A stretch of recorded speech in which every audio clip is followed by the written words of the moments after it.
The J.J. McCarthy news is upsetting if you're a Vikings fan today or if just a fan of the game and after watching him play the way he did on Sunday.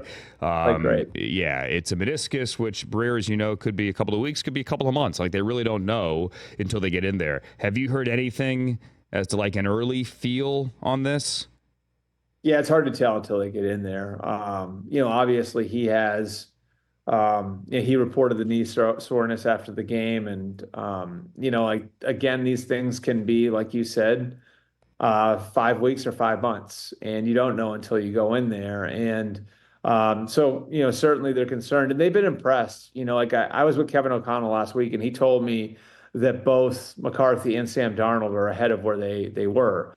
Now, I think the good news is that, like, this wasn't a team like the Bears or the Commanders that's hanging their hat on the rookie starting. They really felt like, with based on the way that Sam Darnold has played and what he's shown in practice in April and May and June and then into training camp, that they've got real flexibility to sit J.J. McCarthy if they want to.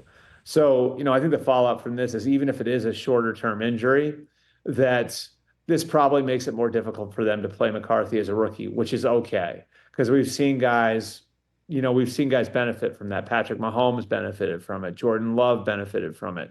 So the idea of him getting to sit for a year is something they've contemplated already, and something that probably becomes a little bit more likely now. And by the way, guys, like I would not give up on Sam Darnold as a starting quarterback in the league. He was the third pick in the draft. Same draft as Baker Mayfield. We saw what happened with Baker. Geno's a great example of this too. I really think that, like, the ability he had to sort of reset, after leaving the Jets.